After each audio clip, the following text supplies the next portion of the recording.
Hello dear students, this is Praveen Kumar Jha. Welcome to Unique Classes of Right Way. आज इस topic का है class number 4th।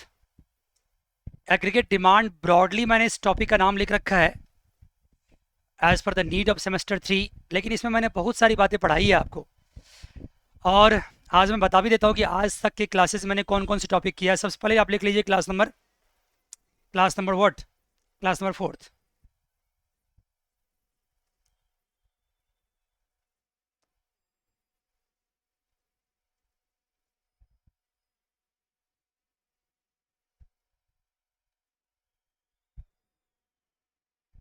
बहुत आराम से बात करेंगे आज, क्लास नंबर 4th को डिस्कस करेंगे। मैंने as per the need of your syllabus मैंने इस टॉपिक का नाम पूरे जितने भी क्लासेस में ले रहा हूँ सबका मैंने ब्रॉडली नाम क्या रख रखा है, एग्रीगेट डिमांड, क्योंकि लास्टली हम वहीं तक पहुँचेंगे। लेकिन एग्रीगेट डिमांड तक पहुँचने से पहले मैंने बहुत बातें आपको पढ़ाई है, उसके कीवर्ड्स में आज एक बार फिर से लिख देता हूँ। क्या क्या पढ़ाया मैंने आपको अभी तक? मैंने IS कर पढ़ाया, सिर्फ IS लिखा, उसके अंदर बहुत कुछ था। मैंने LM पढ़ाया, आप देखोगे तो मैंने मनी डिमांड के बारे में बात करी, मनी सप्लाई के बारे में बात करी, रेट ऑफ इंटरेस्ट के बारे में बात करी, ऐसे बहुत सारी बातें आपसे हुई है। IS कर में मैंने क्या बात करी याद है? डेरिवेशन, स्लोप, शिफ्ट, यहाँ पर वही 3 चीज़ बात करी। मनी डिमांड, मनी सप्लाई, इन सब बारे में बात हुई है।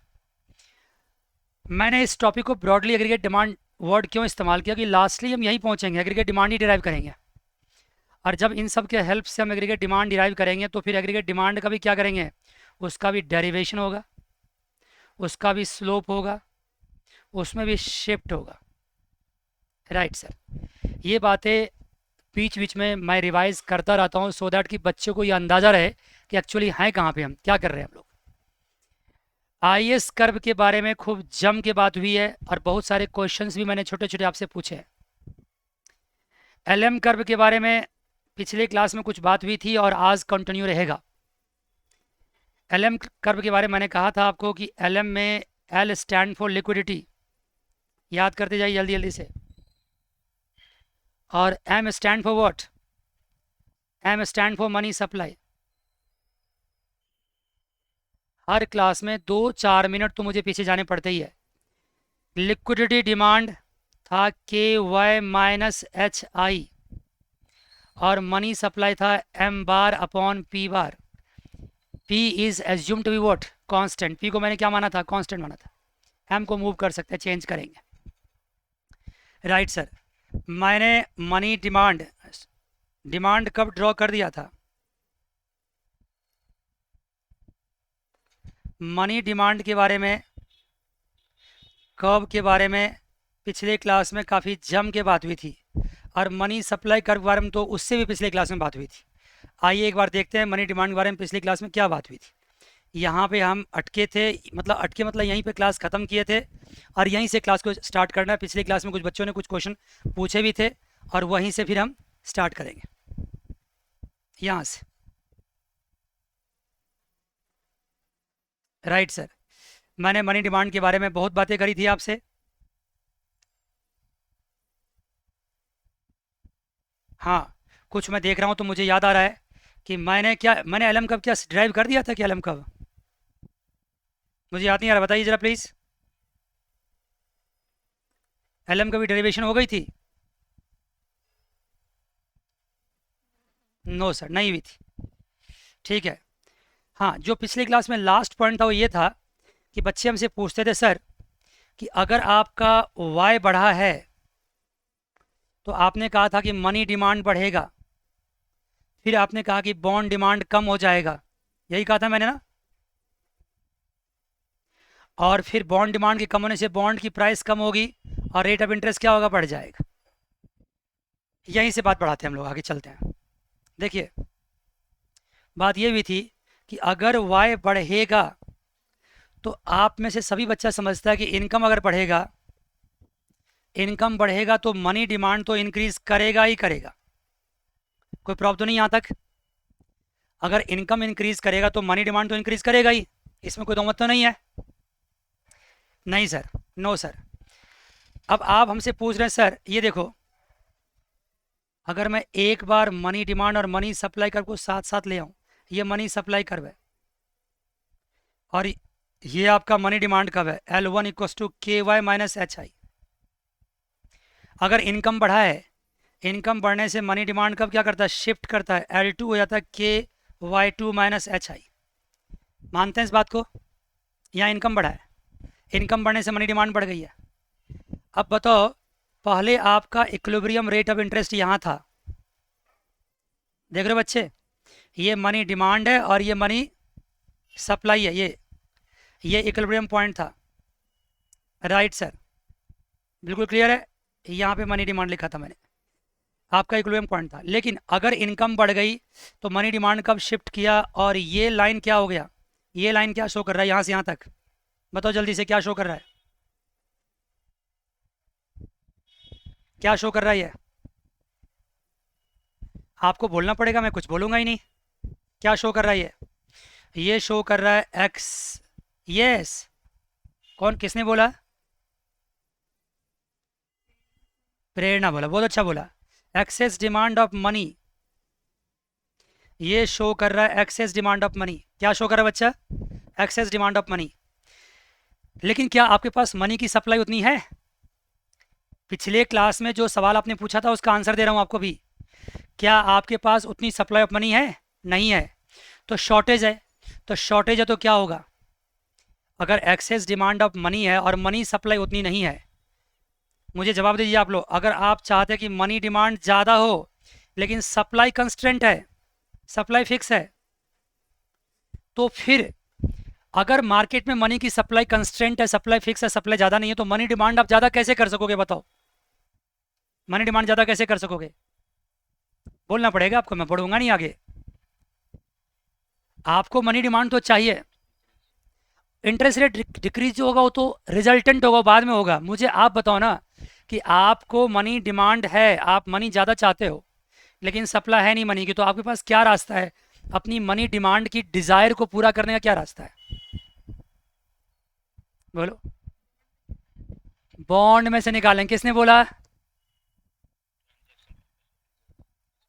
सुनो सुनो सुनो, अभी ट्रांजैक्शन वाली बात मत जाओ। किसने बोला बॉन्ड की बात? गीत ने बोला, बहुत अच्छा बोला। अरे बाबा, जहां पे आपका मनी पड़ा हुआ है वहीं से निकाल के लाओगे ना। ट्रांजैक्शन के मनी तो आपके पास पहले से थे और पहले से हैं और रहेंगे भी, उसकी बात छोड़ दो।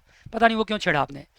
मैं कह रहा हूँ कि आप फिर से सुनो, मैं कह रहा हूँ आपको मनी डिमांड ज़्यादा आपकी हो गई है। क्यों मनी डिमांड ज़्यादा हो गई है? क्योंकि आपकी इनकम बढ़ गई है, लेकिन आपके पास मनी की सप्लाई मार्केट में उतनी नहीं है। तो आप अपने इस डिज़ायर को पूरा करने के लिए क्या करोगे? जो बॉन्ड्स आपने परचेज कर रखा है उसको सेल करना स्टार्ट कर दोगे। कौन कौन इस बात से सहमत है? कौन कौन सहमत है? बॉन्ड को सेल करना स्टार्ट कर दोगे। बॉन्ड को सेल करने से क्या होगा? बॉन्ड को सेल करोगे तो पैसा आएगा अपने पॉकेट में। बॉन्ड को सेल करना स्टार्ट कर देंगे।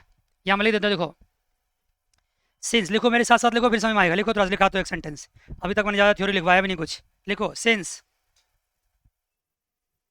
इनकम इंक्रीजेस, लिखो थोड़ा सा इसको, लिखवाते लिखवाते समझाते जाऊंगा। Income increases that leads to what, बोलो साथ साथ, that leads to increase in money demand, that leads to increase in money demand. उसके वजह से क्या हो गया? मनी डिमांड बढ़ गया। बट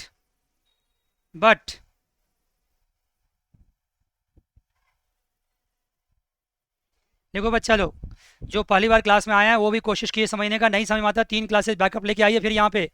और मैं बार बार क्लास में बोल चुका हूँ कि ये जो क्लासेस मैं ले रहा हूँ इसमें 60-70% बातें जो है सो थर्ड सेमेस्टर की नहीं है, सेकंड सेमेस्टर की है।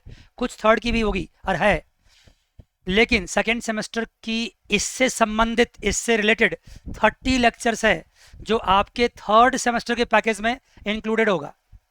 अगर आप ज्वाइन करते हैं तो वो 30 लेक्चर्स आपको मिल जाएंगे, जहां ब्रॉडली, बड़े डिटेल से, बड़े मज़े से आप पढ़ सकते हैं, बहुत आराम से पढ़ सकते हैं। और इसको पढ़ना बहुत ज़रूरी है क्योंकि यहाँ पे भी काम आएगा, थर्ड सेमेस्टर में आएगा, फोर्थ सेमेस्टर में आएगा, MA इको एंट्रेंस में आएगा, हर जगह काम आएगा।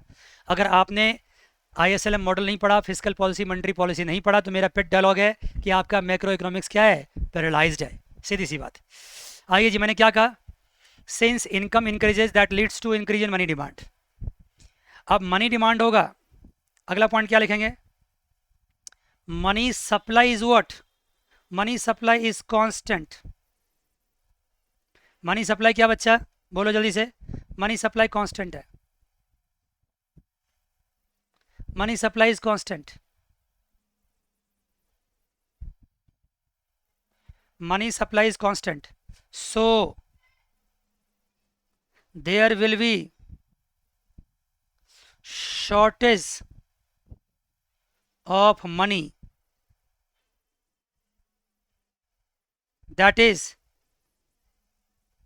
excess demand of money, excess demand of money, money की क्या हो चुकी है, एक्सेस डिमांड। देखो ये एक्सेस डिमांड है, एक्सेस डिमांड ऑफ मनी है। मैं बिल्कुल भी जल्दी में नहीं हूं, मैं आराम से बात करना चाहता हूं, एंजॉय करते हुए। एक्सेस डिमांड ऑफ मनी हो गया, एक्सेस डिमांड ऑफ मनी हो गया, तो लोग क्या करेंगे, अभी आपने कहा इसकी वजह से क्या होगा, बिकॉज ऑफ दिस, हाँ because of this people start selling what, bonds, bond sell करना स्टार्ट कर देंगे, पीपल बॉन्ड सेल करना स्टार्ट कर देंगे। अब बताओ, जब आम लोग मार्केट में जाके बॉन्ड को सेल कर रहा है, तो बॉन्ड की इज्जत उतर रही है, इज्जत बढ़ रही है, सही बोलो। अगर मेरे पास उतर अरे आप भी मेरे लैंग्वेज में बोल रहे इज्जत उतर रही है, ऑफ कोर्स। अगर बॉन्ड मार्केट में सेल हो रहा है, हर लोग अपने घर से बॉन्ड को फेंक रहा है, मुझे पैसे वापस दो, ये पकड़ो बॉन्ड, इसका मतलब बॉन्ड की इज्जत उतर रही है। और बॉन्ड की इज्जत का नाम क्या है, बॉन्ड की इज्जत को क्या कहते हैं, प्राइस कहते हैं। ऑफ कोर्स किसी भी सामान का इज्जत प्राइस ही होता है, प्राइस गिर रही है उसकी मार्केट में, प्राइस गिर रही है उसकी मार्केट में, ठीक है ना। ऑफ कोर्स जब पीपल ज़्यादा सप्लाई करेगा तो मार्केट में सप्लाई बॉन्ड ज़्यादा हो जाएगा, बस कोई लेने वाला है नहीं, कोई लेने वाला नहीं है, सब बेच रहा है, तो उसकी प्राइस क्या होगी, गिर जाएगी। प्राइस ऑफ बॉन्ड स्टार्ट्स क्या, फॉलिंग, बॉन्ड की प्राइस गिरने लगेगी। मजा आ गया, एकदम आदत से विपरीत में बिल्कुल चुप हूं, आराम से लिख रहा हूं। Price of bond starts falling. अब बताओ, जब बॉन्ड की प्राइस गिर जाएगी तो फिर क्या होगा, रेट ऑफ इंटरेस्ट क्या होगा, रेट ऑफ इंटरेस्ट क्या होगा, इंक्रीज कर जाएगा। बॉन्ड की प्राइस गिरेगी तो रेट ऑफ इंटरेस्ट इंक्रीज कर जाएगा। Rate of interest starts rising. और एक बात और पूछता हूँ मैं, देखो मैं ना बच्चों को इन्वॉल्व करके पढ़ाना पसंद करता हूँ, हर कोई करता होगा, मैं भी करता हूँ। मैं आपसे पूछता हूँ, ठीक है, जब इंटरेस्ट रेट स्टार्ट राइजिंग, तो उस केस में बताओ मनी डिमांड कर पे क्या होगा। अगर इंटरेस्ट रेट बढ़ने लगेगा तो मनी डिमांड कर पे क्या होगा, मनी इंटरेस्ट रेट बढ़ेगा तो मनी डिमांड कर पे क्या होगा, आपके सामने दिख रहा है, ये मनी डिमांड कब है। क्या बात है, फैंटास्टिक, किसने बोला, मर्लिन बोला, फैंटास्टिक बोला, मज़ेदार बोला। अब ये मूवमेंट स्टार्ट हो जाएगा, क्योंकि इंटरेस्ट एंड मनी डिमांड तो यहाँ पे इंडोजिनस फैक्टर है, साफ साफ देख रहे हो आप, इंटरेस्ट और मनी डिमांड का फंक्शन ही है। तो अगर मनी डिमांड इंटरेस्ट बढ़ेगा तो डिमांड, मनी डिमांड कर पे क्या होगी, मूवमेंट स्टार्ट हो जाएगी। देखो मूवमेंट इधर की तरफ। और एक छोटा सा क्वेश्चन कोई बच्चा और जवाब दो, ये मूवमेंट कब तक चलेगा, ये मूवमेंट कब तक होगा, ये इंटरेस्ट रेट कब तक राइज होता रहेगा, जब तक कि बोलो ना, क्यों नहीं बोलते, जब तक कि इक्वल ना हो जाए, excess demand of money wiped out ना हो जाए, यहां तक होगा। Resulting to what, resulting to rise in the interest rate till this point. देखो ना, मजा आ गया, इस पॉइंट तक इंटरेस्ट रेट बढ़ गया, इस पॉइंट तक इंटरेस्ट रेट बढ़ गया। ये बात तो है पिछले क्लास की बात, मुझे नहीं पता कि मैंने पिछले क्लास में किस टॉपिक के संदर्भ में ये बात करी थी, मुझे याद नहीं आ रहा है, लेकिन पिछले क्लास में मैंने ये क्वेश्चन के लिए बच्चों को कहा था कि अगली क्लास में जवाब देंगे आपको हम, जवाब दिया। बॉन्ड बॉन्ड डिमांड कम होना मतलब बॉन्ड का सेल होना, एक ही बात है, सेल स्टार्ट हो जाए, राइज हो जाएगा। हाँ राइट बच्चे, ठीक है। अब हम पिछले क्लास में ज़्यादा जाना नहीं चाहते, आप समझ गए नहीं यहाँ तक बातें? यस सर समझ गए। कौन सी गिवन इंटरेस्ट रेट पे? कौन सी गिवन इंटरेस्ट रेट पे? इस पे इनिशियल था। हमें इंटरेस्ट से कोई दुश्मनी नहीं है। पंगा क्या हुआ है कि मनी की डिमांड एक्सेस हो चुकी है और आरबीआई उतनी मनी की सप्लाई कर नहीं रही है। तो मनी के डिमांड को पूरा करने के लिए लोग क्या करेगा, बॉन्ड को बेचना स्टार्ट कर देगा। नहीं बेचेगा? तुम खुद सोचो ना, खुद सोचो ना। एक बंदा जो 10-10 रुपया कर, एक रिक्शा वाला होता है ना, वो अपना 100 रुपया मंथली भी बैंक में जमा करता है और कुछ जमा करता है। अगर 100 रुपये मंथली भी किया तो एक साल में 1200 रुपया हो गया, 5-6 साल में 5-6 हज़ार 7 हज़ार हो गया। चलो 100 रुपये मैंने कम बोल दिया, 1000 रुपये बोल दो, तो उसके लिए उतनी सेविंग्स, उतनी जमा करना बहुत बड़ी अमाउंट है। लेकिन मान लो अगर रिक्शा वाले के साथ क्या हो जाए, अचानक से उसकी इनकम बढ़ जाए, तो क्या ऐसा करेगा कभी? वो जाएगा बैंक में, सबसे पहले अपने एफडी तोड़ के आएगा, मुझे नहीं चाहिए एफडी, छोड़ो, क्या 1000 रुपये में रखा हुआ है यार। क्या होता है ना, एक बंदे का जो 1000 रुपये की सेविंग होती है ना, एक पॉइंट टाइम पे बहुत इंपॉर्टेंट हो जाती है, और दूसरे पॉइंट टाइम पे अगर इनकम बढ़ गया ना, पॉकेट गर्म हो गया ना, वो सेविंग समझ नहीं आता उन बंदे को। ये मैंने आपको आम लोगों के बिहेवियर बताया है, लेकिन आप समझो ना यहाँ मैं क्या कहना चाह रहा हूँ। मैं कहना चाह रहा हूँ कि अगर मनी डिमांड बढ़ गई और मनी सप्लाई बैकअप नहीं दे रहा है, तो अल्टीमेटली लोग बॉन्ड बेचेगा और तब उसको कैश में कन्वर्ट करेगा और अपने पास पैसा रखेगा। रखेगा ही रखेगा? बताओ जल्दी। आप इसको ना एक डिस्कशन क्लास समझ के चलो। ये समझ के चलो कि हम और आप मिलके एक कंक्लूजन तक पहुंच रहे हैं, आपस में डिस्कस कर रहे हैं। इसको टीचिंग क्लास समझो ही नहीं आप मेरे से बात सुनो, जब तक नहीं कन्विंस होता तब तक सुनते रहो। होगा नहीं होगा? बताओ जल्दी से। और जब लोग बॉन्ड बेचने लगेगा तो बॉन्ड की प्राइस गिरेगी, बॉन्ड की प्राइस गिरेगी तो इंटरेस्ट रेट बढ़ जाएगा, क्योंकि बॉन्ड के प्राइस में और रेट ऑफ इंटरेस्ट में इनवर्स रिलेशन है। ये बात मैंने पिछले क्लास में बताई थी और एक बार फिर से बताता हूँ, आ जाओ। और जो मैं मेहनत कर रहा हूँ और आप मेरा साथ दे रहे हैं, उसका रिजल्टेंट आपको आने वाले टॉपिक्स में दिखाई पड़ेगा। क्या होता है ना कि बच्चा पेज खोलता है, थर्ड सेमेस्टर में मैंने देख रखा है कई बार, वो पढ़ना स्टार्ट करता है और किसी भी एक पॉइंट पे अटक जाता है और वहाँ पेन घिसते रहता है, घिसते रहता है, घिसते रहता है, उस स्टडी मटेरियल को भी फाड़ देता है घिस घिस के, उसको आंसर नहीं मिलता, माथा पजल होता है, फेंक देता चला जाता आगे। छोड़ो, कौन पढ़ेगा यार, क्योंकि उसको समझ में नहीं आया, क्योंकि सबका लिंक बैकअप से था। और बुक वो क्यों बताएगा आपको जिसका बैकअप से लिंक है, जिसका लास्ट सेमेस्टर से लिंक, वो क्यों बताएगा? वो तो मानता कि आपको आता है सब कुछ। तो मैंने देख रखा, मैंने झेल रखा है। एक छोटा सा पॉइंट भी बच्चा मुझसे पूछता है, मुझे उसके लिए कितना पीछे जाना पड़ता है, तो मैं उसी को सही कर रहा हूँ और आप भी उसमें मेरा साथ दे रहा है। मुझे बताइए कि मैंने पिछले क्लास में समझा रखा है, फिर से एक बार रिपीट करता हूँ। क्या समझा रखा है कि बॉन्ड प्राइस और रेट ऑफ इंटरेस्ट में क्या रिलेशन है? लास्ट बार समझा रहा हूँ, आगे से ये रिलेशन आपको याद कर लेना है। क्या रिलेशन है बच्चे? इनवर्स रिलेशन है। अगर बॉन्ड प्राइस बढ़ेगा तो रेट ऑफ इंटरेस्ट क्या होगा? कम होगा। मैंने बताया था, मैंने बॉन्ड रेट ऑफ इंटरेस्ट निकालने कैसे सिखाया था आपको, याद है? ध्यान दो, रेट ऑफ इंटरेस्ट निकालना कैसे सिखाया था? मैंने कहा था ये 100 था, याद करो, 100 का एग्जाम्पल लिया था मैंने पिछली क्लास में। 80 रुपीज़ था और डिवाइड बाई 80 था ना। 100 को मैंने क्या कहा था? 100 को कहा था फेस वैल्यू ऑफ बॉन्ड, और ये 80 क्या? 80 ही प्राइस ऑफ बॉन्ड है, बॉन्ड प्राइस, और डिवाइड बाई क्या? Bond price. ये हो गया rate of interest. Rate of interest. अब खुद देखो ना, ये रेट ऑफ इंटरेस्ट, और अगर मैं इसको सॉल्व कर दूं तो यहाँ क्या आ जाएगा? ये इंटरेस्ट आ जाएगा, डिवाइड बाय बॉन्ड प्राइस आ जाएगा, इनटू 100 आ जाएगा। अब मुझे खुद बताओ, ये rate of interest and bond price में कैसा रिलेशन दिख रहा है आपको? खुद देखो कैसा दिख रहा है। यहाँ पे ये डिनोमिनेटर में और यहाँ ये न्यूमरेटर में, तो कैसा रिलेशन है? कहने की बात है क्या? कैसा रिलेशन बताओ? इनवर्स रिलेशन है, कहने की बात ही नहीं है, इनवर्स रिलेशन है।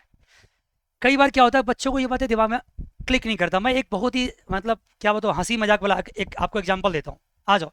छोड़ो बॉन्ड की बात, बच्चे समझ नहीं पाते क्या चक्कर है यार, बॉन्ड प्राइस बढ़ रहा है, इंटरेस्ट रेट घट रहा है, ये क्या मतलब हुआ है, समझ नहीं आता उनको। चलो मैं एग्जांपल समझाता हूँ। चलो बॉन्ड की बात, चलो बॉन्ड की बात छोड़ दो, चलो एक घर की बात करते हैं। ये हाउस 1 है। कल जब सारे बच्चे मैंने क्लास रिकॉर्डिंग बंद कर दी थी, तब बच्चों ने मुझसे क्वेश्चन पूछा और तब मैंने एग्जाम्पल दिया, तो मेरे रिकॉर्डेड वाले बच्चे क्या हो गए, इस कॉन्सेप्ट से दूर रह गए। तो मैं आज फिर से एग्जाम्पल देता हूँ आपको। हाउस 1 हाउस 2 है, मैंने क्या कहा था, इस हाउस का प्राइस क्या रखो, मान लो इसकी 50 लाख कॉस्ट है, ठीक है, 50 लाख कॉस्ट है, मान गए बात को। और इस कॉस्ट पे आप रेंट क्या कमाते हैं, रेंट क्या कमाते हैं, मान लीजिए आप रेंट कमाते हैं 50,000, बताओ क्या percentage, percentage of rent earning क्या आपकी बताइए। 50,000 रुपया कमा 50,000 रुपये मंथली कमाते हैं, 50 लाख उसकी कीमत है, इंटू 100 क्या हो गया, 1% हो गया। 1% मंथली अब कमा रहे हैं, 1% मंथली मतलब 12% एनुअली कमा रहे हैं। देखो ना, अब मान लो हुआ क्या कि मान लो रियल एस्टेट में बूम आ गया, एकदम ज़बरदस्त रियल एस्टेट में बूम आ गया, और क्या हो गया, जो घर की प्राइस है ना वो देखते देखते 1 करोड़ का हो गया। क्या नहीं होता ऐसा, बोलो ना, ऐसा नहीं होता है क्या, होता है। लेकिन रेंट क्या, रेंट भी डबल हो जाएगा, जरूरी नहीं है। घर का कॉस्ट डबल होना, रेंट डबल होना रिलेटेड तो है, लेकिन एकदम रिलेटेड एकदम से नहीं है, प्रोपोर्शनेटली रिलेटेड नहीं है। मान लो रेंट अभी भी उतना ही है,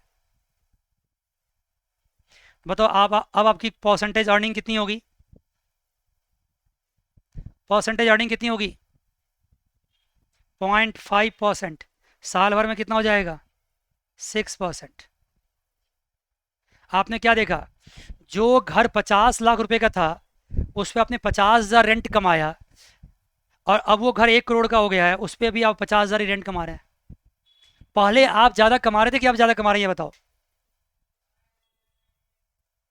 पहले आप ज़्यादा कमा रहे थे, पहले कम, घर में कम पैसा लगा हुआ था आपका। ये 50 लाख घर की कीमत तो आपका पैसा तो लगा हुआ है, आपके आपके अपनी पैसे ही तो लगे हुए हैं घर में, और क्या लगे हुए हैं। उस पर आप 1% कमा रहे थे मंथली, अब 0.50% कमा रहे हैं। तो आपने क्या देखा, घर की कीमत अगर बढ़ रही है तो साथ साथ क्या हो रहा है, आपकी जो रेट ऑफ अर्निंग्स है वो कम हो रही है। इस एग्जाम्पल से भी समझ जाओ तो बहुत अच्छी बात है, समझ गए तो अच्छी बात, नहीं समझ तो और भी अच्छी बात। बस ये याद रख लीजिए कि बॉन्ड प्राइस में और इंटरेस्ट रेट में इनवर्स रिलेशनशिप होता है। मेरे पास तो और भी एक तरीका सिखाने का, मैं लेकिन सिखाऊंगा नहीं, ज़रूरत नहीं है, इतना दिमाग नहीं ख़राब करना आपका भी और मेरा भी। मेरे पास और भी तरीका है। क्यों तरीका है, क्योंकि मैं फाइनेंशियल मैनेजमेंट पढ़ाता हूँ बहुत सालों से, फाइनेंशियल मैनेजमेंट मैं कई सालों से पढ़ाता हूँ, और फाइनेंशियल मैनेजमेंट का बहुत सारा पोर्शन आपके ई कॉमर्स में भी है, तो मैं तो उसको कई तरीके से समझा सकता हूँ, लेकिन ज़रूरत नहीं है, मैं क्यों दिमाग ख़राब करूँ आपका। क्या कहते हैं बच्चे, ठीक कहते हैं ना, आगे बढ़ें, आगे बढ़ें।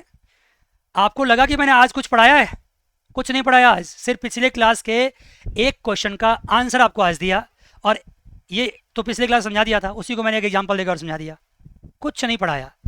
ऐसा लगता है क्या कुछ नहीं पढ़ाया, आप क्या क्या देखो कुछ नहीं पढ़ाया, ऐसा कह नहीं सकते आप, मैंने बहुत कुछ पढ़ाया है। आइए जी, अब ज़्यादा पहले नहीं बुझाते, सिंपल टॉपिक लिखते हैं। क्या लिखते हैं, बताओ बताओ, आप बता सकते हो मैं क्या लिखने वाला हूँ, चैलेंज है, बताओ क्या लिखने वाला हूँ, क्या लिखने वाला हूँ बताओ, तब पता चलेगा कि टीचर का ना बच्चा ना माइंड पढ़ना स्टार्ट कर दिया है, समझ में आ गया इसको बढ़िया से। क्या लिखने वाला हूँ, कोई नहीं बोल रहा है, मैं डेरिवेशन लिखता हूँ, बताओ आप क्या लिखने वाला हूँ, बोलो ना, yes, derivation of LM curve. कहोगे सर ये तो बहुत ही ऑब्वियस था, आपने क्यों पूछा। देखो मैं बात करता हूँ, मैं पूछता हूँ, मुझे पता है ना क्लास अगर मोनोटोनस होता है बच्चे ऊँगने लगते हैं, और वैसे भी मैं इतना अच्छा पढ़ाता हूँ ना, मैं हंस के बोल रहा हूँ ये बात, मुझे पता है मैं कितना अच्छा पढ़ाता हूँ, मुझे पता है सामान्य है, लेकिन मैं मजाक करने के लिए बोल रहा हूँ कि मैं इतना अच्छा पढ़ाता हूँ कि क्लास एकदम लोरी सा हो जाता है, और जब ज़्यादा लोरी सा होता है तो नींद से आने लगता है, इसलिए मुझे बीच बीच में टोक टोक करना आपको, मतलब क्या बोलते हैं, टोकना पड़ता है आपको कि ताकि नींद से खुल जाइए आप। और मुझे पता है, मैं अपना रोज़ चेहरा देखता हूँ आईना में, मुझे पता है मैं इतना खास नहीं है, बस ठीक है मेहनत करता हूँ। एक बात अनमैच्ड है कि हम लोग हार्डवर्क बहुत ज़्यादा करते हैं, बच्चों के साथ हमेशा लगे रहते हैं, ये अच्छी बात है, और ये ज़्यादा जरूरी है, ज़्यादा जरूरी है चीज़। आइए जी, डेरिवेशन ऑफ एलम कर्व, एकदम जितना टाइम आपने अभी तक दिया उसका नतीजा यही है कि डेरिवेशन ऑफ एलम का तो मजाक बन के रह गया है। देखो कैसे सर, आ जाओ फटाफट देखो, आप एकदम अटेंशन दीजिए, बहुत अच्छी बात होने वाली है। ये है मनी सप्लाई, आज की बात है ये, आज की बात, कल की बात तो हो चुकी है, ये है मनी सप्लाई। देखा बच्चे, क्या ये मनी सप्लाई है, और ये है मनी डिमांड। स्ट्रेट लाइन ही लो अभी, मनी डिमांड है L1, क्या ये KY1 माइनस HI। मजा आ गया। क्या करने वाला हूं मैं, L2 मनी डिमांड कब को शिफ्ट करने वाला हूं, ये क्या रखूंगा L2। और क्यों शिफ्ट किया, ये मनी डिमांड क्यों बढ़ जाता है, इनकम चेंज हो गया, चेंज इन इनकम, Y1 से Y2 हो गया, मतलब Y2 is what, more than Y1। क्या इस बात से आप इत्तेफाक रखते हैं, माइक ऑन कीजिए, कोई एक दो बच्चा भी, अलग अलग टाइम पे अलग अलग बच्चे इत्तेफाक रखते हैं। इस मनी सप्लाई तक पहुंचने में कितना मैंने डिस्कशन किया, मनी डिमांड तक पहुंचने में कितना डिस्कशन किया। अब क्या मेरे को अधिकार नहीं मिलता कि मैं लिख सकूं इसको, लिखूं ना, यस सर लिखो, कौन मना कर रहा है आपको। इससे क्या मिला आपको, ये मिला I1, इससे क्या मिला आपको, बोलो जी बच्चे जल्दी से, I2। क्या बात है, क्या मिला आपको बताइए, क्या दिखा आपको कि जब आपका इनकम Y1 था तो उस वक्त इंटरेस्ट क्या था आपका, बोलो जी क्यों नहीं बोलते, I1 था, I1 था। और जब इनकम आपकी Y2 हो गई तो उस वक्त इंटरेस्ट क्या है, इंटरेस्ट बढ़ रहा है कि घट रहा है, बढ़ रहा है। और इनकम क्या हो रहा है, इंक्रीज हो रहा है, नहीं हो रहा है, इनकम इंक्रीज हो रहा है। पहले क्या हो रहा है, पहले क्या हो रहा है,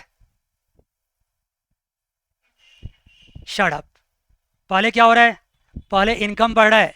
आई एम सॉरी, मैं कभी ऐसा बोलता हूँ तो बुरा मत मान जाना, मेरा ये प्रॉम्प्ट रिएक्शन हो जाता है कभी कभार, बुरा मत मानना, ठीक है ना, राइट जी, ठीक है।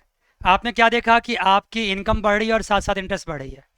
इंटरेस्ट यहाँ पे रिजल्टेंट रिजल्ट आया है, एक्चुअली इंक्रीज पहले क्या हुआ था, इंक्रीज पहले क्या हुआ था, इनकम इंक्रीज हुआ था, इनकम इंक्रीज हुआ था, फिर फाइनली क्या, इंटरेस्ट इंटरेस्ट इंक्रीज किया।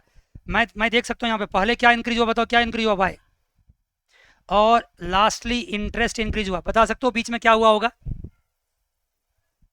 वाई के बढ़ने से क्या हुआ, हाँ मनी डिमांड इंक्रीज हुआ होगा, और इसके बीच में और भी कुछ हुआ होगा, लेकिन छोड़ो उन सब बातों का।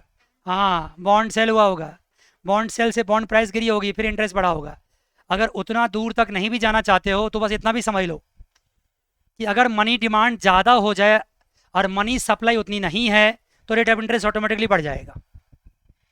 समझ गए, अगर मान लो ये मनी सप्लाई है और ये मनी डिमांड है, मनी डिमांड ज़्यादा हो जाए, यहाँ तक पहुँच जाए, अब मनी सप्लाई है, एक्सेस मनी डिमांड हो जाए, तो ऑफकोर्स इंटरेस्ट रेट बढ़ेगा ही बढ़ेगा, छोटी सी बात।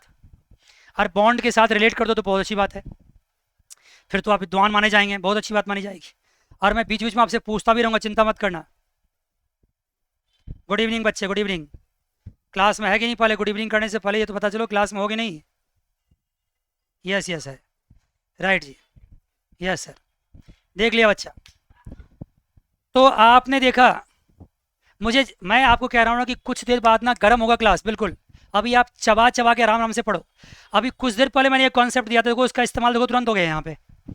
वाई बढ़ रही है तो लास्टली इंटरेस्ट बढ़ रहा है, लेकिन via and medium money demand बढ़ता है, बॉन्ड प्राइस गिरता है, फिर हो रहा है सब कुछ, ठीक है सर।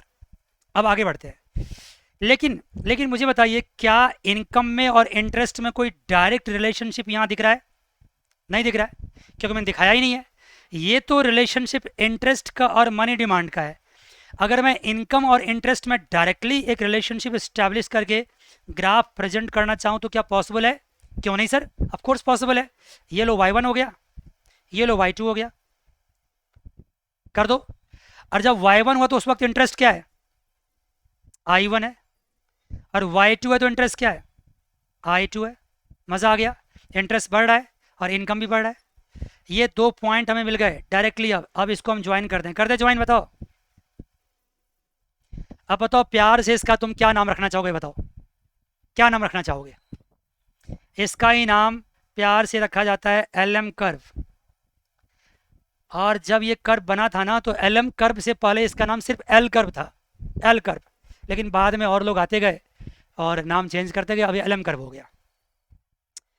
मान गए बच्चे, देखा आपने, LM कर्व को डिराइव करना कोई मुश्किल था, लेकिन कब मुश्किल नहीं था, जब हमारे पास कॉन्सेप्ट था। ये LM कर्व हो गया, कैसा है, अपवर्ड स्लोपिंग है। मैं कहता हूँ इसमें पहले क्या हो रहा है, ये पहले ग्रीन हो रहा है, और बाद में क्या हो रहा है, बाद में ये गेरुआ हो रहा है, जो भी हो रहा है, मतलब रिजल्टेंट हो रहा है, इंटरेस्ट बढ़ रहा है, इनकम बढ़ने से इंटरेस्ट बढ़ रहा है। ये हो गया एलएम कर्व। एलएम कर्व का डेरिवेशन तो हो गया। एलएम कर्व का तो ये ग्राफ तो हो गया एलएम कर्व का। एलएम कर्व का इक्वेशन की बात करें, अगर हम इक्वेशन ऑफ एलएम कर्व की बात करें, एलएम कर्व का ग्राफ तो हो गया, एलएम कर्व का इक्वेशन। एक बात बताओ, मैंने ना इन सब बातों को सेकेंड सेमेस्टर में बड़े आराम से, तसल्ली से, रुक रुक कर, रच रच के पढ़ा रखा है। अगर उतना रच के पढ़ना चाहते हो तो वहाँ पढ़ना पड़ेगा, अदरवाइज यहाँ तो मैं जो इंपॉर्टेंट चीज़ को पढ़ाता जा रहा हूँ, जो आपके काम का चीज़ है। इक्वेशन ऑफ एलएम कर्व आपको नहीं आता है तो मुझे बता दो। कभी कभार क्या होता है ना कि फाइनल इक्वेशन नहीं आता बच्चों को। भाई छोटी सी बात बताओ ना, एलएम कर्व होता क्या है? L equals to M. L क्या है? K Y minus H I equals to M क्या है? M bar by P bar. बस हो गया, मज़ा आ गया।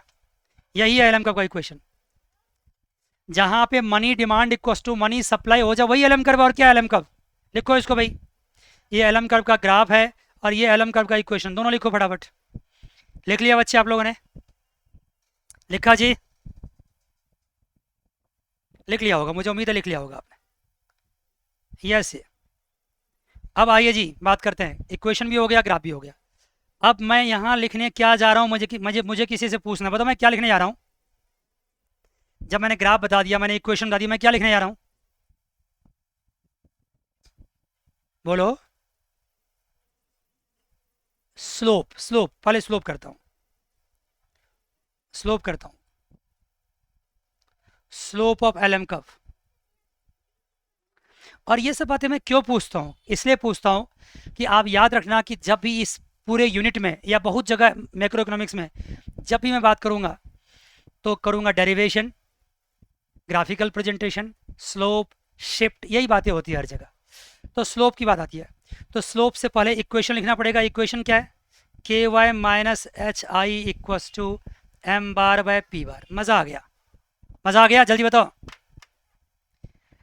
अब आपको मैं पूछता हूँ, मैंने कई बार इस चीज़ को क्लास में बता दिया, बच्चों ने से बता दिया है कि एलएम कर्व ये है, ये आई है और ये वाई है। अगर आपको स्लोप निकालना है तो एलएम कर्व को किस टर्म्स में प्रेजेंट करना होगा?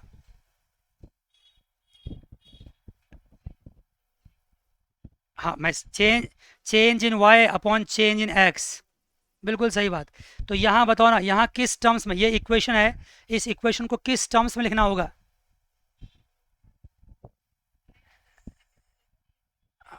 यस ये वो बात बहुत बेसिक चलेगा। आप y equals to m x plus c तो बात हो ही चुकी है। मैं कहना चाह रहा हूँ कि इस इक्वेशन को चेंज करके i के टर्म्स में लाना पड़ेगा, नहीं लाना पड़ेगा? यस यस, वो तो करेंगे ही करेंगे। मैं कह रहा हूँ कि हमारा जो ये एल एम कर्व है, इस एल एम कर्व को मुझे किस फॉर्म में दिखाना होगा? मुझे लेफ्ट साइड में क्या रखना पड़ेगा और राइट साइड में क्या रखना पड़ेगा? लेफ्ट हैंड साइड में कुछ नहीं, सिर्फ इंटरेस्ट रखना होगा। लेफ्ट हैंड साइड में इंटरेस्ट रखना होगा। अभी लेफ्ट हैंड साइड में बहुत कुछ है, अभी लेफ्ट हैंड साइड में बहुत कुछ है, मुझे सिर्फ इंटरेस्ट चाहिए, तभी हम स्लोप निकाल पाएंगे। बताइए क्या करें? सिर्फ K Y minus H I equals to M bar by P bar. Sir left hand side में सिर्फ इंटरेस्ट चाहिए, तो क्या करना पड़ेगा? H I equals to K Y minus M bar by P bar. मानते बच्चे? तो आई इक्वस टू क्या कर दूंगा? K by H into Y minus one by H into M bar by P bar. मज़ा आ गया? मज़ा आ गया? सही बता रहा हूँ। अब आप बोल सकते हो मैं तो कुछ नहीं बोलूँगा, आपको बोलना पड़ेगा। बताओ slope of L M curve क्या आ गया? फैंटास्टिक, कितना ज़बरदस्त और कितना मुश्किल आंसर दिया आपने। दिया ना मुश्किल आंसर? बिल्कुल भी मुश्किल आंसर नहीं था, आसान था ये, क्योंकि पिछले कई क्लासों से मैंने आपको स्लोप निकालना सिखाया है। ये हो गया स्लोप, के बाय एच, ये स्लोप हो गया। लिखिए आप लोग, किस बात का इंतजार कर, लिखिए। स्लोप हो गया। स्लोप ऑफ एलएम कर्व के by H. Slope of LM curve is K by H. लिख लिया बच्चा? सारे बच्चे लिख रहे हैं? यस सर, लिखते जाइए।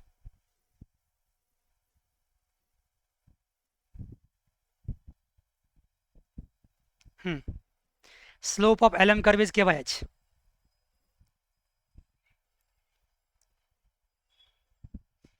लिख लिया होगा, अच्छी बात है। इसका मतलब है कि स्लोप किस बात पे डिपेंड करता है, देखना एल एम कर्व का स्लोप अल्टीमेटली किस दो फैक्टर पे डिपेंड कर रहा है, के और एच पे। क्या थोड़ा इसका सर्जरी करें? यस सर, थोड़ा इसका सर्जरी करते हैं। क्या सर्जरी हो सकता है? देखो, अगर एच बढ़ेगा तो स्लोप क्या होगा? ज्यादा होगा, ज्यादा होगा ना। के तो ऊपर, हाँ के ऊपर है, हाँ hold on hold on hold on hold on, हाँ के बढ़ेगा तो स्लोप ज़्यादा होगा। स्लोप ज़्यादा मतलब एल एम कर्व क्या होगा बताओ? एल एम कर्व स्टीपर होगा। ये जो एल एम कर्व दिख रहा है, मान लो ऐसा अगर है तो ऐसा होगा, ये होगा, यहाँ के इज मोर स्टीपर होगा। इसका उल्टा भी लिखने की जरूरत है, के अगर कम होगा तो स्लोप कम होगा और फ्लैटर होगा। और के से आप क्या समझते हैं? के अल्टीमेटली है क्या? Sorry, income elasticity of money demand. Income elasticity of money demand. अगर के ज़्यादा है इसका मतलब मनी डिमांड ज़्यादा है, और के कम है इसका मतलब मनी डिमांड कम है। एलएम का फ्लैटर होगा। एच के टर्म्स में देखो, अगर एच ज़्यादा होगा तो स्लोप क्या होगा? स्लोप कम होगा और फ्लैटर होगा। उल्टा एच कम तो स्लोप ज़्यादा और स्टीपर होगा। मान गए? यस सर, मान गए ना। सिंस एलएम कर्व को मैंने डायरेक्टली यहाँ पे किसके साथ रिलेशनशिप में दिखाया है? एलएम कर्व को आई के साथ दिखाया ना। एलएम कर्व किसके साथ है? आई के साथ। देखो ना, आई इंटरेस्ट रेट एंड वाई है, तो थोड़ा सा इस पे ज़्यादा काम करते हैं, आई पे ज़्यादा काम करते हैं। एच क्या शो करता है? एच क्या शो करता है? एच क्या है? Interest elasticity of money demand. H है interest elasticity of money demand. मानते बच्चे? एच कम है। एच मिनिमम क्या हो सकता है? एच मान लो क्या हो सकता है? एच मान लो क्या हो सकता है? एच मान लो जीरो हो जाए। एच जीरो है तो क्या हो जाएगा? यस, एच जीरो होगा तो स्लोप इन्फिनिटी हो जाएगी। इसका मतलब क्या होगा? एल एम कब क्या हो जाएगा? सॉरी, एल एम कब, ठीक तो कहा, ऐसा हो जाएगा। एल एम कब हो जाए? एल एम कब स्टीपर हो जाएगा, स्टीपेस्ट हो जाएगा। मान गए? थोड़ी सी और बात करते हैं। अगर मान लो एच जो है सो मैक्सिमम हो जाए, एच अगर इन्फिनिटी हो जाए तो स्लोप क्या होगा? स्लोप होगा K upon H, that is what? K upon infinity, that is zero. अगर स्लोप जीरो होगा तो एल एम कब कैसा हो जाएगा? एल एम कब हॉरिजॉन्टल हो जाएगा। Hold on hold on hold on, थोड़ा सा अभी रुक जाओ। मैं जिस समय पूछूंगा थोड़ा उस वक्त, क्योंकि मेरे को आवाज़ बहुत तेज आती है ना, तो दिक्कत हो रहा है थोड़ा सा। ठीक है, एल एम कब हो जाएगा? हॉरिजॉन्टल। मान के बच्चे लिखते जाओ, बहुत इंपॉर्टेंट बात है। जो सबसे इंपॉर्टेंट बात है वो जल्दी जल्दी निकल रहा है, क्योंकि कॉन्सेप्ट में आपने बहुत टाइम लगा दिया और अच्छा लगाया। देखो, इसका मतलब है कि एल एम कर्व क्या हो सकता है? एल एम कर्व तीन शेप का हो सकता है। Shape of L M curve क्या हो सकता है बताओ? एल एम कर्व ऐसा भी हो सकता है, एल एम कर्व ऐसा भी हो सकता है, और एल एम कर्व ऐसा भी हो सकता है। और बताओ कि एक्चुअली एल एम कर्व कैसा होता है? बताओ एक्चुअली, फाइनली बताओ। ऐसा होता है। तीनों को मिला दो, एल एम कर्व ऐसा होता है। समझ गए? एल एम कर्व होता है। हालांकि जब हम पढ़ते हैं ना तो कोई एक शेप के बारे में डिस्कशन करते हैं, सबको एक साथ लेके डिस्कस नहीं करते, लेकिन एक्चुअली एल एम कर्व ऐसा होता है। मान गए? लेकिन जब पढ़ते हैं तो कोई एक चीज़ लेके पढ़ते हैं, पूरा शेप एक साथ लेके नहीं चलते हैं। और आपको कुछ याद आ रहा है कि एल एम कर्व के शेप को देख करके? मैंने पिछले क्लास में काफ़ी मेहनत किया था। ये एल एम कर्व का शेप जो है ना सो मनी डिमांड के शेप से डिराइव हुआ है। याद है मैंने एक्चुअली मनी डिमांड का शेप क्या बताया था? याद है? याद करो बच्चे, ये सब चीज़ आपको स्टडी मटेरियल नहीं मिलेगा, याद करो। ऐसे होता है, याद है? कहा था यहाँ पूरा स्टीपर, यहाँ पूरा हॉरिजॉन्टल, यहाँ पूरा स्टीपर, याद है?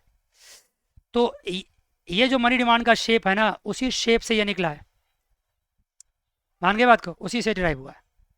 लेकिन ना तो आपको ये पढ़ना है और ना आपको ये शेप एक साथ पढ़ना है, दोनों में से कोई भी शेप एक साथ नहीं पढ़ना है, बस समझने के लिए मैंने कह दिया आपको। और आपको याद दिलाओ, मैं आपसे पूछना चाहता हूँ, आप उस ग्राफ पे जाओ, यहाँ पे क्या हुआ था, यहाँ पे इंटरेस्ट इलास्टिसिटी क्या हो गई थी, जीरो हो गई थी। यहाँ पे एच क्या था, जीरो, याद है? डायग्राम पे जाके देखो, यहाँ पे एच क्या था, जीरो था। यहाँ पे एच क्या था, इन्फिनिटी था। याद है आपको? अरे बाबा कैसी बात करते हो, मैं दोबारा जाऊँ क्या वहाँ पे लेके आपको? आप सब भूल जाते हैं बच्चे यार। देखो ना, एच यहाँ क्या था, जीरो था, और एच यहाँ क्या था, इन्फिनिटी था। एक पॉइंट पे अगर आप इस बात को दिमाग में नहीं हटा पा रहे हैं तो कोई बात नहीं, कोशिश कीजिए, अदरवाइज चिंता मत कीजिए, अट ही गया होगा। क्या इसमें है क्या खास बात? क्योंकि यहाँ एच जीरो, क्योंकि इंटरेस्ट कुछ भी बढ़ जाए कुछ भी घट जाए, मनी डिमांड पे कोई असर नहीं पड़ रहा है, इसका मतलब इंटरेस्ट इलास्टिसिटी जीरो हो गया। यहाँ तो इंटरेस्ट में ज़्यादा चेंज नहीं भी होता है तो भी मनी डिमांड इन्फिनिटी है। और अभी बताओ, अभी मैंने जस्ट बताया आपको कि एलएम कर्व का स्लोप यहाँ क्या है, यहाँ स्लोप क्या है एलएम कर्व का? स्लोप क्या है, जीरो है। और स्लोप जीरो, इसका मतलब एच यहाँ पे क्या है, इन्फिनिटी है। एलएम कर्व की स्लोप यहाँ पे क्या है, स्लोप इन्फिनिटी है, इसका मतलब एच यहाँ पे क्या है, जीरो है। देखा आपने बच्चे? देखा जी कितना रिलेशन आपस में है? मतलब एच इक्वस टू जीरो, ये वाला पोर्शन डिसाइड कर रहा है, और ये वाला पोर्शन डिसाइड कर रहा है। लिख लीजिए, कभी कभार क्या होता है ना कि बच्चों को एडवांस बातें भी सीखना चाहिए, काम आता है। अभी जस्ट तो बताया, यहाँ पे एलएम कर्व की स्लोप जीरो है तो एच इन्फिनिटी है, यहाँ पे एलएम कर्व की स्लोप इन्फिनिटी है तो एच जीरो है। और मैंने जब डिमांड कर बताया था उस वक्त क्या समझाया था कि यहाँ एच जीरो है, इसका मतलब ये वाला पोर्शन ये डिराइव कर रहा है, ये वाला पोर्शन ये डिराइव करना है, बीच वाला पोर्शन डिराइव कर रहा है। मज़ा आ गया। अब मैं फाइनली आपको ले जा रहा हूँ कि एलएम कर्व के तीनों स्लोप शेप को एक साथ हम नहीं पढ़ते हैं, या तो हम एलएम कर्व को ऐसे रखते हैं, या एलएम कर्व को हम ऐसे रखते हैं, या एलएम कर्व को हम ऐसे रखते हैं, जैसे जरूरत पड़ेगी वैसा देखेंगे हम लोग। अभी इसके बारे में और भी बहुत मज़ेदार बात होने वाली है, जब मैं फिजिकल पॉलिसी और मॉनेटरी पॉलिसी बताऊंगा तो बहुत अच्छी बात होने वाली है, चिंता मत करना, यहाँ पे इसका इस्तेमाल करेंगे हम। Yes sir. तो बताइए जी बच्चों, आगे बढ़ने से पहले बताइए इक्वेशन क्या था एलएम कर्व का, जल्दी बोलिए। K Y minus H I equals to M bar by P bar. Slope क्या निकला था, के बाय एच। ग्राफ क्या आई थी, ये आई थी। बस पहले क्या आया था, change in Y, that leads to what, change in I, via what, money demand. मज़ा आ गया। कभी भी खड़ा होकर कोई पूछ दे तुरंत जवाब दोगे आप, इसी को तो बोलते हैं कॉन्सेप्ट। और किसको बोलते हैं? कहीं खड़ा कर दे, बड़े बेटा बताओ, मैं कभी ट्राई मारूंगा ऐसा, मैं किसी को फ़ोन करूंगा अचानक से, तुरंत से फ़ोन करूंगा, जवाब दोगे आप मुझे? यस सर, मज़ा आ गया। Yes sir. किसी से पूछूं मैं? आप अभी तक संतुष्ट, आप समझ पा रहे हैं अभी तक? जैसे कि हाँ, आवाज़ नहीं आनी चाहिए। देखिए, मर्लिन को समझ में आ रहा है, करिश्मा को समझ में आ रहा है, अवलीन को समझ में आ रहा है। अवलीन को आ रहा है समझ में? Avleen mike on. Yes sir. Arijit को आ ही रहा होगा क्योंकि पहले भी पढ़ा रखा है। विपुल को कितना समझ में आ रहा है? विपुल मतलब प्रेरणा, प्रेरणा कितना समझ में आ रहा है? अच्छा भी विपुल को प्रेरणा मतलब समझ में आ रहा है। प्रेरणा आपने पढ़ रखा है ये सोची पहले से? प्रेरणा ज़्यादा अच्छा बता, इसमें से क्या नहीं क्या पढ़ रखा है ये बताओ, क्या पढ़ रखा था पहले से? कुछ भी नहीं पढ़ रखा फिर भी समझ में आ गया, कमाल है। जब पढ़ोगे तब क्या करोगे फिर? कैसे आईएएस का एलएम कब कैसे समझ गए बिना आईएएस कब समझे, बिना सब कुछ समझे? अच्छी अजीब बात है, बहुत अच्छी बात है, तो शानदार बात है, ब्रिलियंट बच्चा है। यही तो आश्चर्य की बात है, ये भी नहीं समझ में आना चाहिए था। अब देखो ना, क्लास में कितने बच्चे रोज आते हैं और चले जाते हैं। मैं बताता हूँ कितने बच्चे आते हैं और रोज तुम खुद आए देखो क्लास में कितने बच्चे चले गए। क्यों चले गए हो? उनको हमसे कोई दुश्मनी नहीं है, उनको प्रॉब्लम यह है कि वो आते हैं बीच क्लास में। जब मैंने पहली क्लास पढ़ाई थी, मैं मैसेज भी करता हूँ बैकअप लेके आना, तो आते नहीं है, बीच में चले आते हैं। फिर मुझे मैसेज करते हैं कि सर समझ में थोड़ा कम आया, मैं कहता हूँ बैकअप लो। अब बैकअप में अलग से कैसे ऑर्गेनाइज करूँ? कोई 10th क्लास थोड़ी चल रही है कि रोज बैकअप दे दें, छोटे छोटे क्वेश्चन होते हैं। इतनी बड़े बड़े क्लासेस का बैकअप कैसे होगा? जो रिकॉर्डेड लेक्चर से वहीं से बैकअप हो सकता है। हाँ, ये जरूर है कि अगर आपने सारी क्लासेस को सिस्टमेटिक तरीके से पढ़ा तो फिर तो मज़ेदार है, मज़ा आ जाएगा, डेफिनेटली मज़ा आ जाएगा। राइट जी। प्रेरणा तो वही लड़की है जिसके भाई से ही मेरी एक बार बात हुई थी, वही लड़की है ना? हाँ, देखो कितना याद रहता है मुझे। हाँ, मुझे बहुत याद रहता है, बहुत। चलिए जी, वापस मुड़ते हैं। तो ये कहानी थी अभी तक की कहानी, बहुत शानदार कहानी थी। अब मुझे बताइए कि मैंने स्लो बता दिया तो मैं यहाँ पे क्या लिखने जा रहा हूँ अब? बताइए क्या लिखने जा रहा हूँ? क्या? शिफ्ट लिखने जा रहा हूँ। किसने बोला? किसने? गीत ने। और एक एक और कौन? मर्लिन ने बोला है। ठीक है, शिफ्ट ऑफ एलम कर्व। कहोगे सर आप ना ऐसी ऐसी बातें क्यों पूछते हो? देखो मैं कुछ थोड़ा सा ना, थोड़ा सा एक्सपेरिमेंट कर रहा हूँ, कुछ ट्राई कर रहा हूँ। ट्राई ये कर रहा हूँ कि मैं थोड़े से बच्चों से बात करते करते पढ़ाना चाहता हूँ इस सेमेस्टर में। देखता हूँ 2-4 क्लास तक कितना सफल होता हूँ बात करते हुए। तो ज़्यादा ज़्यादा ना बच्चों को हम लाइव कर सकते हैं, ज़्यादा अपनी तरफ खींच सकते हैं, ज़्यादा अपनी बातों को समझा सकते हैं। देखिए, शिफ्ट ऑफ एलम कब। प्रियांशी है क्लास में या चली गई? देखना दो मुझे। उसको खेलने का बड़ा मन करता है, चली गई होगी लगता है। ऑफ कोर्स, बच्चे तो बच्चे ही है, खेलने का मन करेगा, सबको करता है। मुझे भी जब करता था, सबको क्यों नहीं करेगा? देखो चली गई हो। और वो पढ़ भी रखी है इसलिए चली गई, मुझे पता था उसको खेलने की वजह से चली गई होंगी वो। देखिए, शिफ्ट ऑफ एलम कब। शिफ्ट ऑफ एलम कब क्या मतलब समझते हैं शिफ्ट का? सर क्या बात करते हो सर, शिफ्ट का मतलब नहीं पता हमको। ये है शिफ्ट सर, हो गया एलम कब शिफ्ट हो गया। क्या है ये एलम वन है, ये एलम टू कर दो, या इधर भी शिफ्ट कर दो, इधर भी शिफ्ट कर दो, ये शिफ्ट हो गया। शिफ्ट वाली डिस्टेंस ये होती है, शिफ्ट वाली डिस्टेंस ये होती है, हॉरिजॉन्टल डिस्टेंस होती है शिफ्ट की। लेकिन पहले बताओ शिफ्ट करेगा क्यों? Y shift will take place, क्यों शिफ्ट करेगा? आप जानते हैं सर, जिसकी वजह से मूवमेंट होता है उसके अलावा जो फैक्टर होता है उसको शिफ्ट करता है। इसके लिए मुझे एलम कर्व के इक्वेशन पे जाना पड़ेगा। इक्वेशन क्या है? K Y minus H I equals to M bar by P bar. आपने क्या देखा कि एलम कर्व में मूवमेंट किसकी वजह से हुआ? एलम कर्व में मूवमेंट हुआ किसकी वजह से? वाई की वजह से और आई की वजह से। मान गए? तो y में चेंज अगर छोड़ दो, उसके अलावा अगर किसी में चेंज हो तो एलम कर्व क्या करेगा? शिफ्ट कर सकता है। उसके अलावा क्या क्या बचता है? उसके अलावा बचता है के एन एच, उसके अलावा बचता है M bar and P bar, बचता है ना? के एन एच आपको नहीं पढ़ना है, छोड़ दिए इसको। के एच एन की वजह से भी एलम कर्व में शिफ्टिंग आती है, लेकिन पढ़ना नहीं है, छोड़ दिए उसको के एन एच की वजह से, क्योंकि इसको बोलते हैं बिहेवियरल चेंज। उसको आपको एक्सप्लेन नहीं करना, छोड़ दीजिए इसको। मान लीजिए नौ, इसमें चेंज हुआ ही नहीं है, तो किस में चेंज करना है? एम में चेंज करना और पी में चेंज करना है। बताइए इसमें से किस में चेंज को मैंने मना कर रखा है अभी आपको? प्राइस में चेंज मना कर रखा है। प्राइस में चेंज मत कीजिए, क्योंकि प्राइस में चेंज करेंगे तो मसला कहीं और चला जाएगा। मुझे भी प्राइस में चेंज नहीं करना। प्राइस को क्या करते हैं हम? Assume to be what?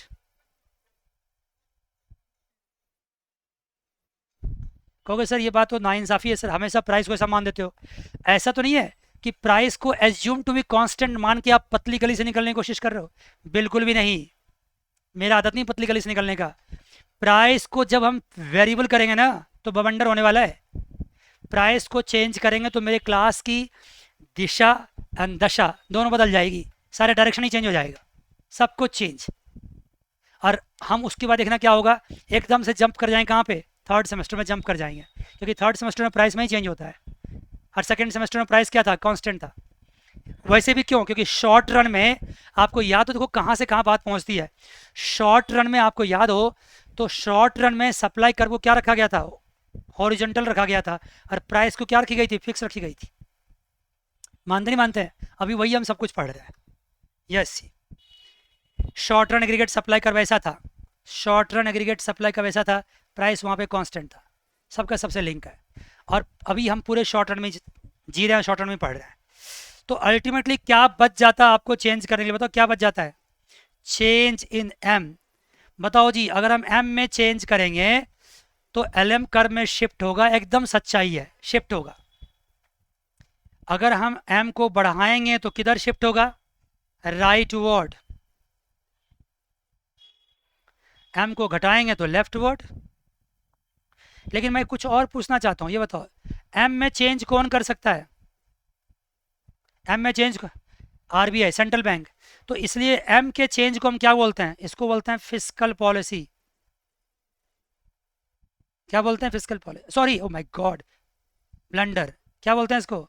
Monetary policy. हाँ, मॉनेटरी पॉलिसी, इसको बोलते हैं मॉनेटरी पॉलिसी।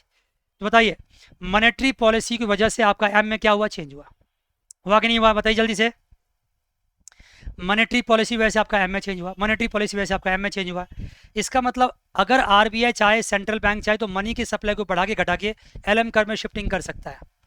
लेकिन शिफ्टिंग का उद्देश्य क्या होता है? पर्पस क्या होता है? पर्पस होता है या तो वाई को बढ़ाना या वाई को घटाना, वाई को बढ़ाना या वाई को कम करना। देखो, जब मार्केट डिप्रेशन में होता है तो वाई को बढ़ाना मकसद होता है, और मार्केट जब इन्फ्लेशन में होता है तो वाई को घटाना मकसद होता है। ये सब बातें हम करेंगे, कब करेंगे? जब monetary policy and fiscal policy हम अलग से पढ़ेंगे। ये सब कॉन्सेप्ट वहाँ पे मेरा काम आएगा, monetary policy and fiscal policy का सारा कॉन्सेप्ट वहाँ पे काम आएगा। ऑफ कोर्स काम आएगा, बहुत ज़्यादा काम आएगा। मज़ा आ गया बच्चे?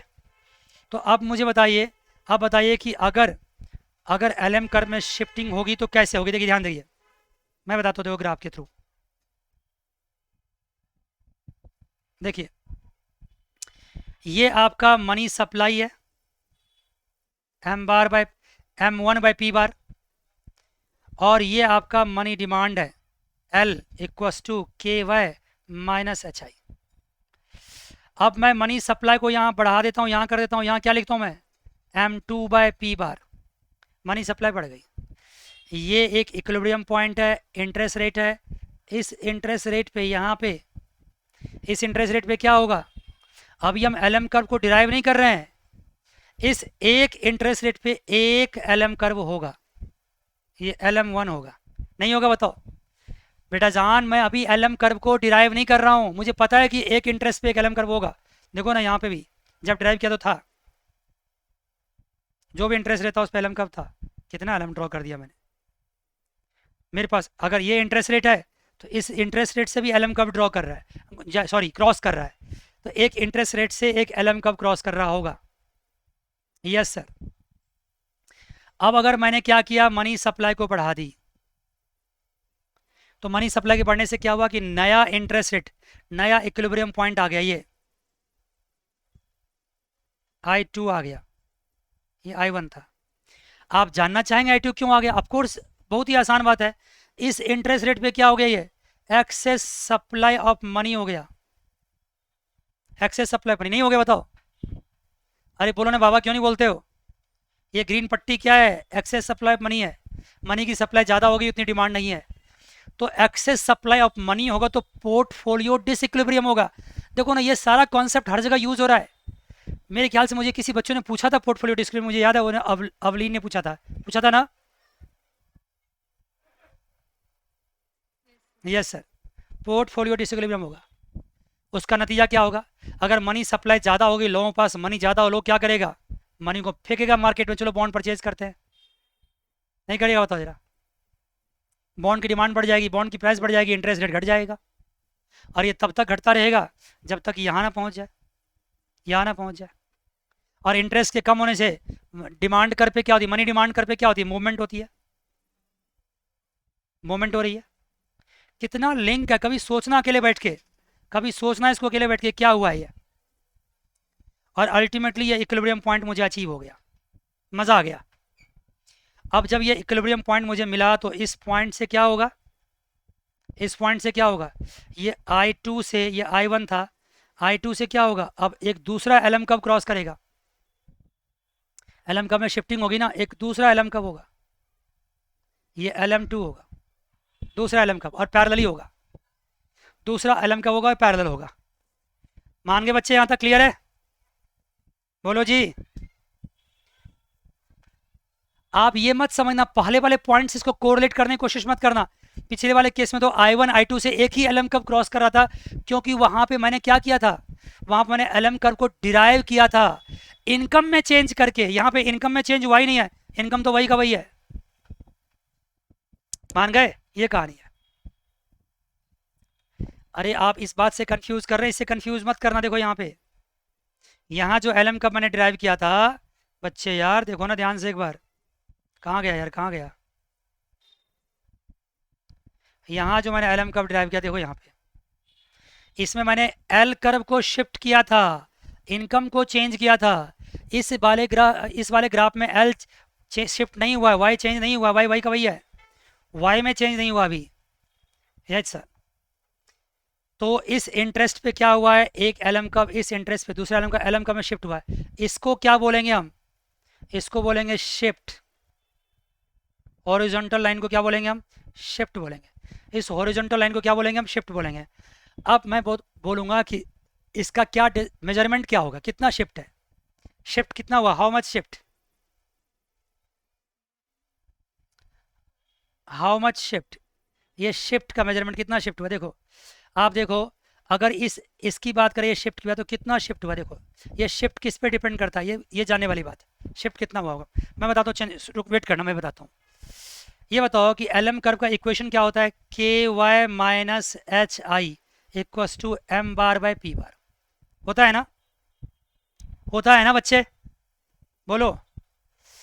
आप अभी बताओ आपने किस में चेंज किया, आपने चेंज किया है इसमें, किया है ना चेंज, कसम है, सच सच बोलो, चेंज किया कि नहीं किया। Yes sir. अगर इसमें चेंज किया तो क्या इसमें चेंज नहीं आएगा, चेंज आएगा, कॉरस्पॉन्डिंगली चेंज आएगा ही आएगा। अब ऐसा करो, इसको खोलो इस ब्रैकेट को, ये क्या हो गया, change K into change in Y equals to change in H I minus minus minus equals to change in M bar by P bar. बताओ इस वाले में आपने चेंज किया, यहाँ कोई चेंज किया है, यहाँ चेंज नहीं हुआ। क्यों चेंज नहीं हुआ, देखो यहाँ चेंज नहीं हुआ, चेंज इसलिए नहीं हुआ क्योंकि एल एम कर्व यहाँ पे क्या दिख रहा है, बताओ एल एम कर्व यहाँ क्या दिख रहा है, पैरेलल शिफ्ट हुआ है। पैरेलल शिफ्ट का मतलब क्या होता है, ये पैरेलल शिफ्ट है। पैरेलल शिफ्ट का मतलब क्या होता है, no change in slope. Parallel shift का मतलब क्या होता है, नो चेंज इन स्लोप। अगर चेंज इन स्लोप नहीं हुआ, इसका मतलब no change in K and no change in H, ना के में चेंज हुआ ना एच में चेंज हुआ, स्लोप में चेंज नहीं हुआ, इसका मतलब के बाई एच क्या है, सेम है। नहीं मानते बात को, अच्छे मानते ही मानते हैं, के बाई एच सेम है। अगर के बाई एच सेम है, इसका मतलब चेंज इन एच क्या हो गया, यहाँ पे जीरो हो गया। अरे बाबा जब एच में चेंज हुआ ही नहीं तो चेंज इन एच क्या होगा, जीरो होगा। तो इसको क्या लिख सकते हैं, K change in Y minus zero equals to change in M bar upon P bar, M upon P. K तो चेंज से बाहर आ गया ना, के तो चेंज से बाहर आ गया, बस एच बाहर, क्या कह रहे हो,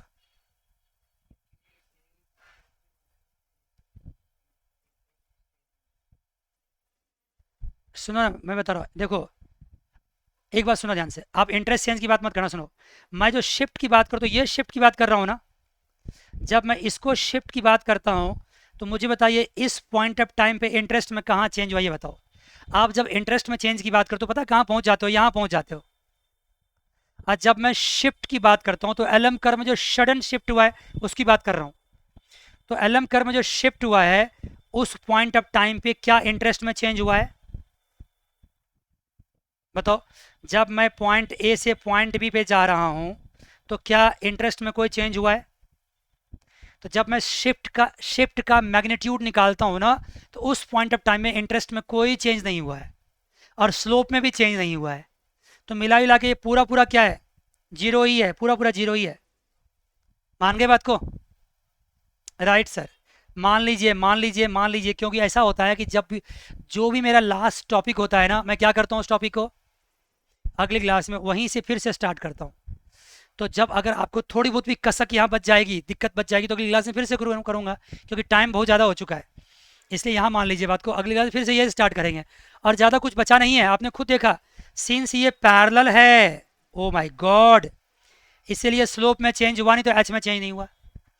और सिंस यहाँ मैं शिफ्ट निकाल रहा हूँ, शिफ्ट के मैग्नीट्यूड के वक्त इंटरेस्ट में भी कोई चेंज नहीं हुआ, तो ये पूरा पूरा फैक्टर क्या हो गया, जीरो ही हो गया।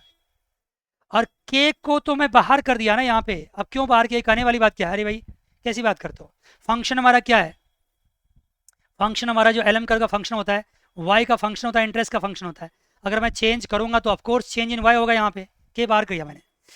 तो अल्टीमेटली बच्चा क्या हो गया, यही हो गया K change in Y equals to change in M, change in M upon what, P bar. इसका मतलब चेंज इन वाई यहाँ पे क्या हुआ, 1 upon k into change in M upon p, या यूं कहो change in M upon p multiply by 1 by k, ये चेंज इन वाई हुआ।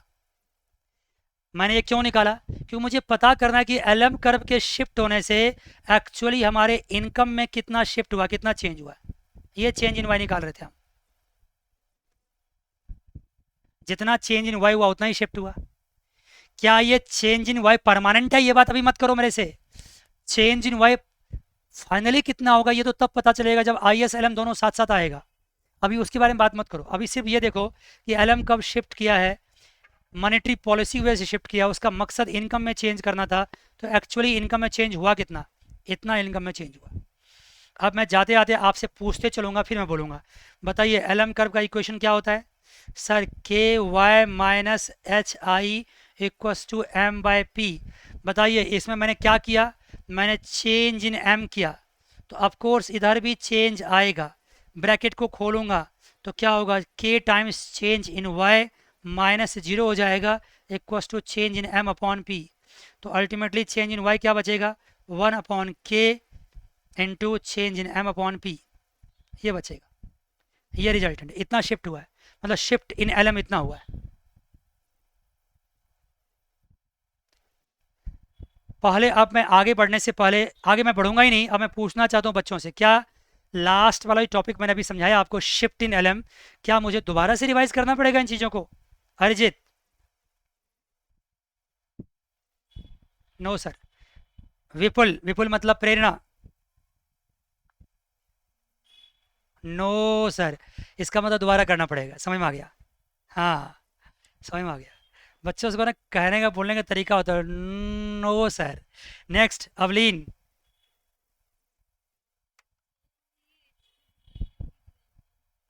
अरे बाबा चलो एच को बाहर ले लेते हैं। वैसे तो कैलकुलस का पॉइंट है ये, लेकिन चलो मैं आपकी बात मान लेता हूँ, एच को बाहर ले लेता हूँ। वैसे ये कैलकुलस का पॉइंट है, कैलकुलस उतना मैं डिटेल अभी जाऊँगा नहीं। कैलकुलस में जानते हैं बाहर चेंज उसी को करते हैं जिसका फंक्शन होता है, जो इंडोजिनस फंक्शन होता है। यहाँ तो वाई फंक्शन में है, लेकिन चलो मैं कर लेता तो भी क्या फ़र्क पड़ेगा, तो भी ये जीरो ही है, तो भी ये जीरो ही है। मान गए?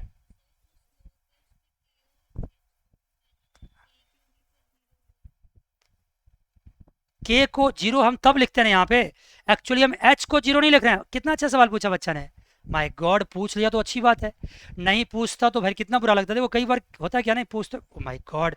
मैं के को जीरो नहीं करता हूँ, अगर चेंज इन के करना होता तो वो जीरो होता है। माय गॉड, समझ गए? हाँ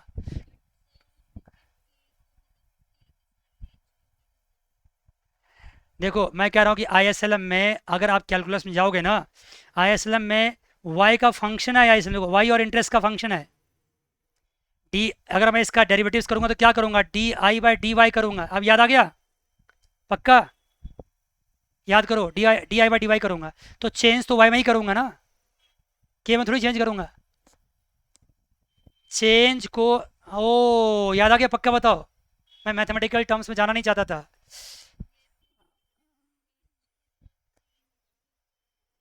एच के साथ चेंज तो आपने ज़बरदस्ती मुझे लिखवाया, मैंने कहाँ लिखा था, ये तो ज़बरदस्ती किया आपने।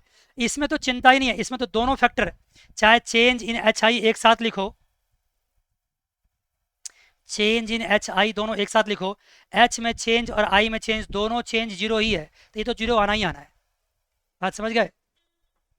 और मैंने यहाँ के को बाहर इसलिए किया क्योंकि d y by d x आप जानते हैं कैलकुलस में, यहाँ पे d i by d y होगा, तो वाई में ही चेंज आएगा ना, और किस में चेंज आएगा? आप जाके तसल्ली से मैथमेटिकल पॉइंट को सोचना, समझ में आ जाएगा आपको। पक्की बात? जल्दी बोलो।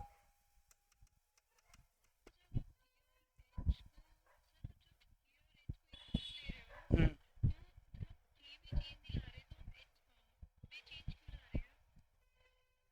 ये चेंज तो इसलिए यहाँ आया था कि मैंने अगर राइट साइड लेफ्ट साइड में शिफ्ट किया था, देखो यहाँ देखो कहाँ पे, हाँ, अगर मैंने यहाँ पे चेंज किया था तो ऑफ कोर्स ये पूरे फैक्टर में चेंज आएगा। यहीं पे ये बात पूछना चाहिए ना आपको। राइट साइड में यहाँ चेंज लाया तो इस साइड में पूरे इस फैक्टर में चेंज आएगा, इसलिए हुआ था। लेकिन एक बात और, सबसे पहले टाइम बहुत ज़्यादा हो गया है तो मैं क्लास को यही ख़त्म करता हूँ और फिर आपसे बात करता हूँ। आपको दोबारा ज्वाइन करना पड़ेगा क्योंकि 1 मिनट टाइम सिर्फ बच गया है। अगर इसको, और अगली क्लास से फिर इसी पॉइंट से मैं स्टार्ट करूँगा, चिंता मत करना। ठीक है बच्चे, आज के लिए बस इतना ही। अगली क्लास में फिर मिलेंगे। God bless you all, take care, bye bye and see you.